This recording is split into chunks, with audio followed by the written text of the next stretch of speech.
Babe, please. I'm sorry, I didn't mean to. The clown mask stared back at him through the darkness, silent, motionless. But Jake knew someone was wearing it. Someone who wasn't laughing anymore. 24 hours earlier, this was supposed to be the prank of the year. A harmless Halloween joke between friends. Jake had ordered the vintage clown costume online, complete with rusted bells and a cracked porcelain mask that looked like it belonged in a horror museum. His girlfriend hated clowns, always had. Since childhood, the very sight of red noses and painted smiles sent her into panic attacks. But Jake thought he knew better. He thought fear could be funny. He thought crossing that line would make the perfect viral video. After all, it was just a prank, right? He was wrong. Because that night when he hid in her closet wearing that cursed costume, when he waited for her to come home from work, when he finally jumped out as she reached for her clothes, something changed. The scream that tore from her throat wasn't entertainment. It was primal, ancient, real. And what happened next? What happened when she stopped screaming and started running? When Jake chased her through the house, still thinking it was funny, still recording on his phone. When she grabbed the kitchen knife, her eyes wild and unfocused, her mind shattered into pure survival mode. That's when the prank died. But the night was just beginning. Jake Martinez had always been the funny guy. The one who could turn any awkward moment into a laugh, any boring Tuesday into a memorable story. That's what drew Emma to him 3 years ago at that college party, where he'd convinced everyone the house was haunted using nothing but a Bluetooth speaker and some fishing line. She'd laughed until her stomach hurt, and by the end of the night, she'd given him her number. Their relationship became a highlight reel of harmless pranks and inside jokes. Jake would hide fake spiders in her textbooks. Emma would replace his shampoo with mayonnaise. It was their language, their way of saying, "I'm thinking about you," without the mushy stuff that made Jake uncomfortable. But over time, something shifted. The pranks got bigger, bolder. Jake started filming them, posting them online. What began as private moments between lovers became content, fuel for the algorithm, validation through views and comments. Marcus, Jake's best friend since middle school, noticed the change first. They were sitting in Jake's apartment on a Thursday afternoon, controllers in hand, when Jake showed him the package tracking. "It's arriving tomorrow," Jake said, grinning like a kid on Christmas Eve. "This one's going to blow up online, man. Easy 100,000 views." Marcus paused the game. "What did you order?" "A clown costume. Vintage one. Looks creepy as hell." Jake scrolled through his phone, showing Marcus the listing. The costume looked like it belonged in a museum of nightmares. Red and white fabric faded to rust and cream, brass bells tarnished green, and that mask. That porcelain mask with its too wide smile and empty hollow eyes. "You're not seriously going to prank Emma with that," Marcus said slowly. "Dude, you know how she feels about clowns." "Exactly. That's what makes it perfect." Jake's enthusiasm didn't waver. "Look, I know she had that thing when she was a kid, but that was like 20 years ago. She's an adult now. She's a nurse, for crying out loud. She deals with actual life and death. She can handle a silly costume." Marcus set down his controller. "Jake, there's pranks, and then there's trauma. Remember when she told us about that birthday party? She was 6 years old and that clown got aggressive with the kids. She said she had nightmares for years. Which is why this will be therapeutic," Jake countered, his logic twisting in the way it always did when he wanted something. "Exposure therapy, right? She faces her fear in a controlled environment, realizes it's just me being silly, and boom, fear conquered. Plus the reaction's going to be genuine, raw. That's what people want to see." The costume arrived on Friday afternoon in a box that smelled like mothballs and something else. Something organic and unpleasant that Jake couldn't quite identify. He tore through the packaging like a child, pulling out the folded fabric and that mask. The seller had included a note, handwritten on yellowed paper. "Handle with care. Previous owners reported unusual experiences, not responsible for psychological effects. Return policy void once worn." Jake laughed and crumpled the note, tossing it in the trash. Of course, they'd include some spooky backstory. It was a Halloween costume shop trying to be atmospheric. Smart marketing, really. He held up the costume, examining it in the afternoon light filtering through his window. The fabric was heavier than expected, almost weighted, like it had absorbed years of sweat and fear from whoever wore it before. The bells clinked softly, a sound that should have been cheerful, but somehow wasn't. He tried on the mask first. The porcelain was cold against his skin, colder than it should be considering it had been sitting in a delivery truck all morning. The eye holes were slightly misaligned, giving him a distorted view of his apartment. He looked in the mirror and felt a strange flutter in his chest. The reflection looked back, but for just a moment, less than a heartbeat, he could have sworn the smile widened just a fraction beyond what the mask's fixed expression should allow. Jake blinked. The mask was still. Of course it was still. It was porcelain. He shook his head, laughing at himself. Getting spooked by your own prank, Martinez? Pathetic. He pulled off the mask and examined the rest of the costume. The gloves were fingerless, revealing yellowed cloth beneath. The shoes were too large, stuffed with newspaper to keep their shape. And those bells, 7 of them, sewn into various parts of the costume. He gave the outfit a shake and they chimed in a sequence that sounded almost melodic, almost like a tune he couldn't quite place. Marcus came by that evening, pizza in hand, and his face fell when he saw the costume laid out on Jake's couch. You actually bought it. Isn't it perfect? Jake held up the mask. Look at this thing. It's genuinely unsettling. That's exactly the problem. Marcus set down the pizza and picked up one of the gloves, examining it with obvious distaste. Where did you even find this? This looks like it's from the 70s, maybe older. Some vintage costume shop online. Clowntown Collectibles or something. Seller had perfect reviews. Jake was already planning the execution. Emma's working a double shift tomorrow. She won't be home until around 11. I'll hide in the bedroom closet around 10:30. Give myself time to get in position. When she comes in to change, boom. Jump scare of the century. And you think she's just going to laugh this off? Marcus's voice carried a warning edge that Jake chose to ignore. Once she realizes it's me? Yeah. We'll laugh about it. She'll probably punch my arm, call me an idiot, and then we'll order takeout and watch something. It's what we do, man. It's our thing. Jake picked up a slice of pizza, his confidence unshakable. You worry too much. That's always been your problem. Marcus stayed for another hour, trying different angles to talk Jake out of it. He reminded him about the time Jake pranked Emma by pretending to break up with her. How she'd cried for real before he revealed it was a joke, and how she'd barely spoken to him for a week. He brought up the fake pregnancy test prank that had almost ended their relationship entirely. Each time, Jake had the same response. She forgave him, they moved past it, the relationship was stronger for it. This is different, Marcus finally said, standing to leave. This isn't about your relationship. This is about something that hurt her when she was a kid. When you mess with childhood trauma, you're not just pranking someone, you're opening old wounds. After Marcus left, Jake stood alone in his apartment with the costume. The silence felt heavier than it should. He picked up the mask again, studying it in the lamplight.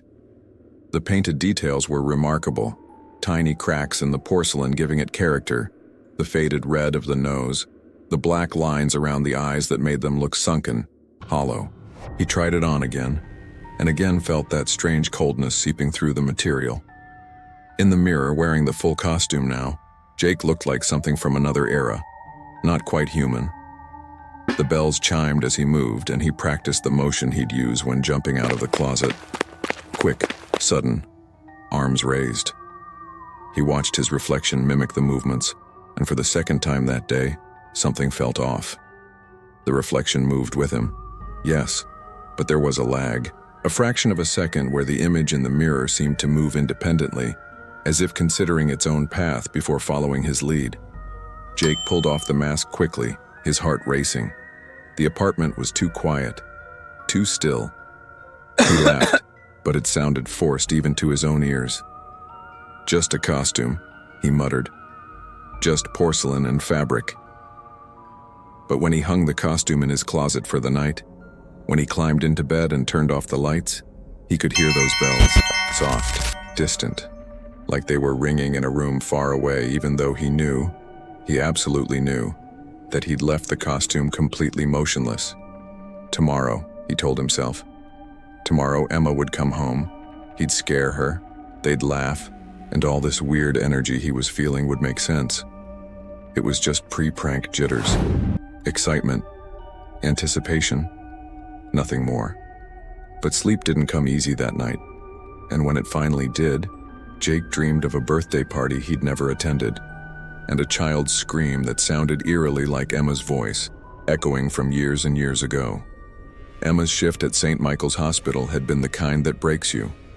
14 hours of chaos, understaffing, and one case that would haunt her for years. The little girl, 7 years old, dressed in a homemade clown costume for an early Halloween party, had been brought in after a car accident. Emma had done everything right. Chest compressions, the defibrillator, medications pushed at precise intervals. But sometimes everything right isn't enough. The girl's name was Sophie. Past tense now. Was. Emma had held the mother while she screamed, had felt the exact moment when hope shattered into something irreparable. The clown costume, bright red with yellow pom-poms, had been cut away by the trauma team, left in a pile on the floor like a deflated dream.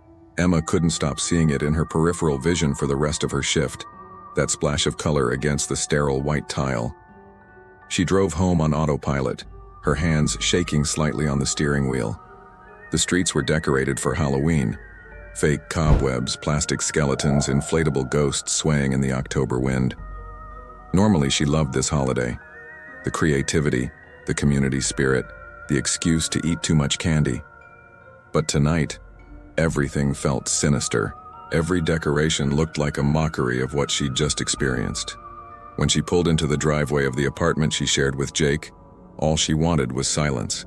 Maybe a hot shower.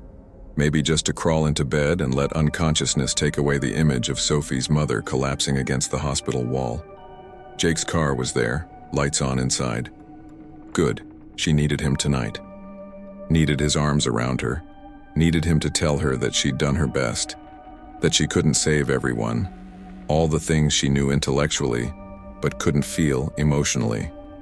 She unlocked the door, dropped her keys in the bowl by the entrance, and headed straight for the bedroom.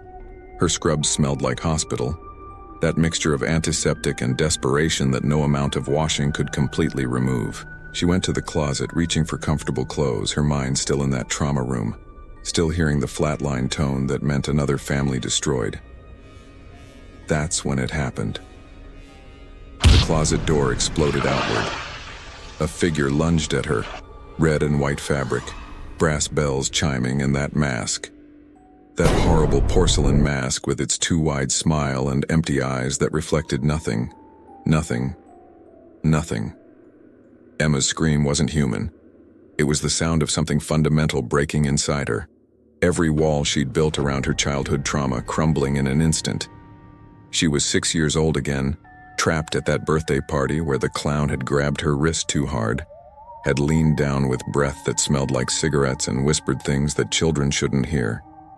She didn't think. Thinking was a luxury her brain couldn't afford in that moment.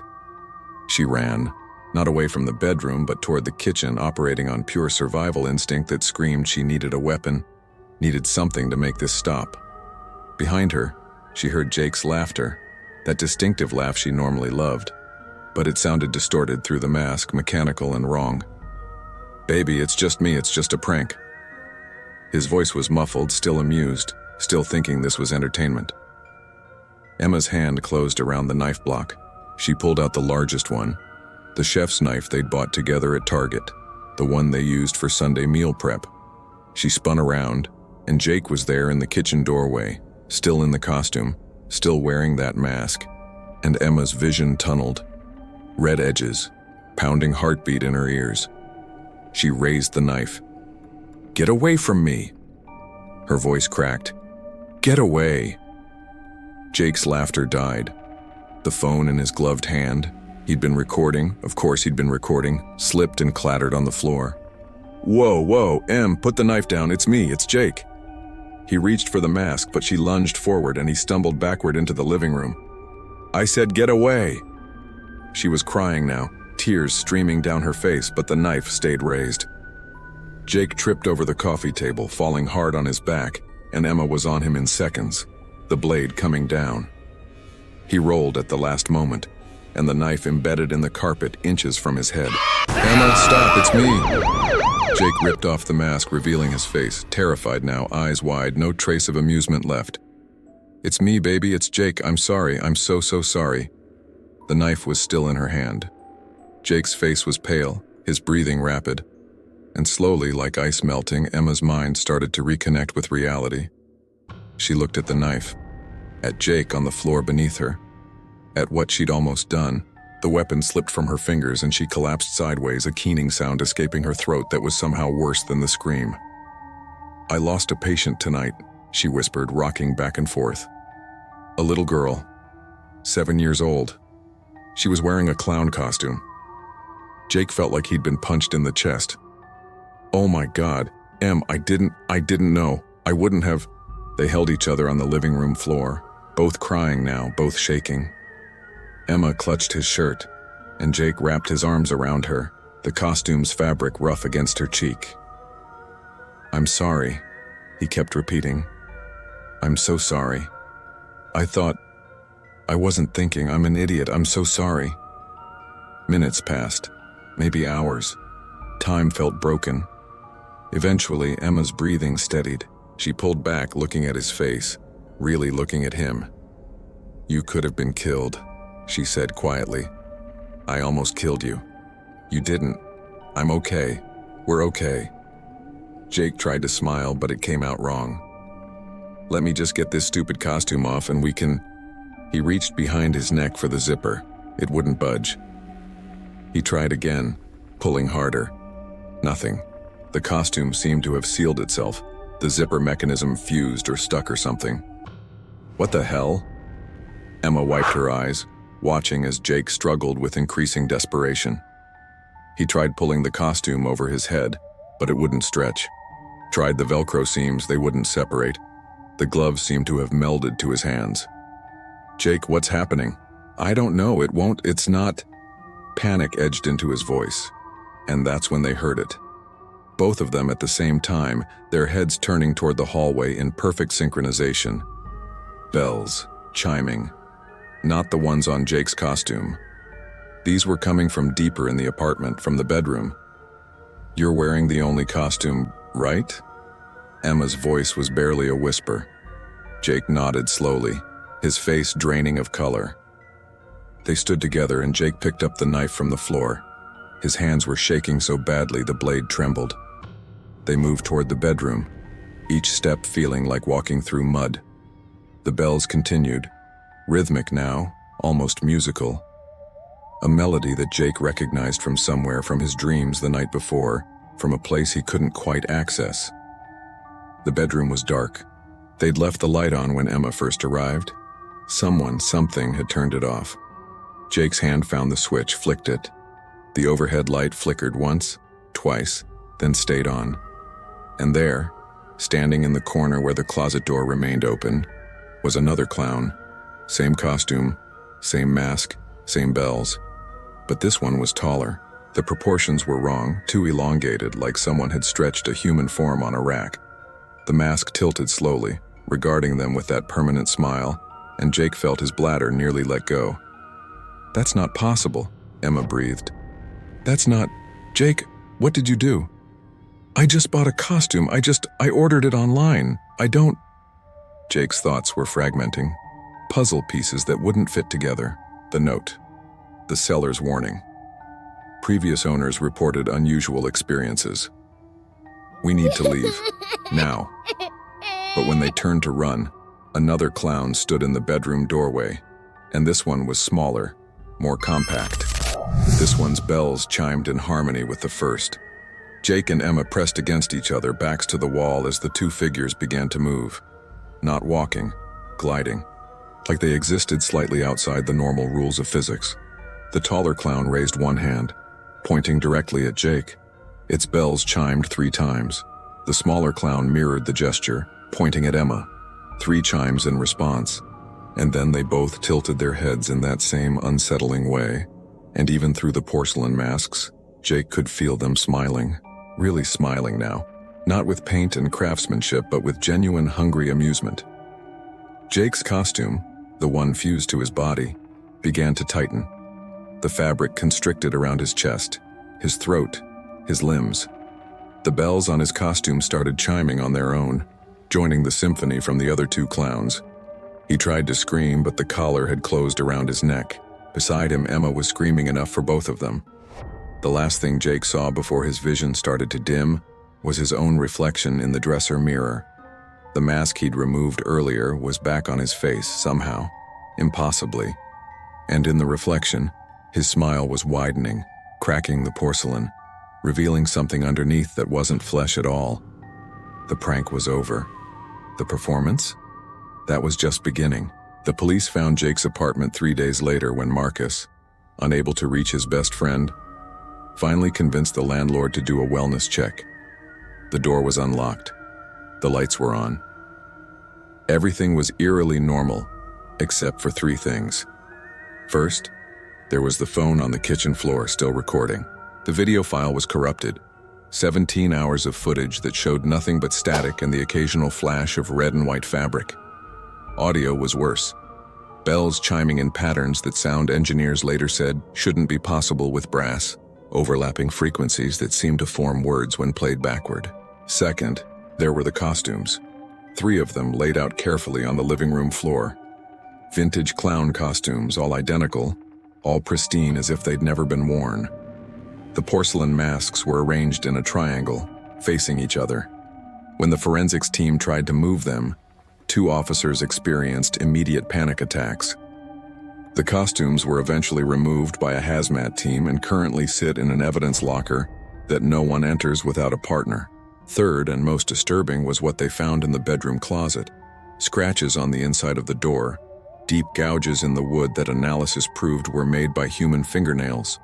And written on the closet wall in something the lab couldn't identify, not blood, not paint, but organic and still faintly warm, was a message. The performance continues. New cast needed. Auditions open. Jake and Emma Martinez were never found.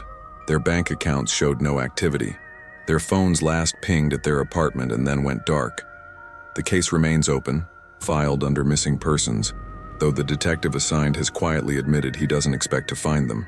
At least, not alive. At least, not as they were. But here's the thing that keeps Marcus awake at night. 3 weeks after his best friend vanished, he received a package. No return address. Inside was a vintage clown costume, and a note in handwriting that looked exactly like Jake's. "You were right, man. This wasn't just a prank, it's so much more. Come see the show, we saved you a seat front row." Marcus burned the costume, moved to another state, changed his number. But some nights when the wind picks up and October rolls around again, he swears he can hear bells chiming outside his window. And in his dreams, he sees Jake and Emma, still wearing those masks, still smiling, waving him closer, still inviting him to join the performance that never ends. The prank was over. But the horror, that's eternal. So the next time someone tries to convince you that pranking someone's deepest fear is just harmless fun, that trauma from childhood is something people should just get over, maybe think about Jake and Emma. Think about how quickly entertainment can turn into nightmare. How the line between funny and fatal is thinner than you want to believe. And if you ever see a vintage clown costume for sale online, with brass bells and a porcelain mask, with a seller's note warning about unusual experiences, do yourself a favor. Keep scrolling. Some performances are looking for new cast members. And once you put on that mask, once you ring those bells, you're not taking it off. Ever. If this story got under your skin the way it got under mine, hit that subscribe button. Drop a comment telling me what horror topic you want me to cover next. Urban legends? True crime with a supernatural twist? Local haunted locations? Your suggestion might just become my next deep dive into darkness. And hey, if you've ever had a prank go wrong, if you've got a story about the time fun crossed into fear, share it in the comments. Let's learn from Jake's mistake together. Because some jokes aren't worth the punchline. Some laughs come at a price you can't afford to pay. And some costumes? They're not costumes at all, they're auditions. Stay safe out there, and remember, this Halloween, maybe skip the clown makeup.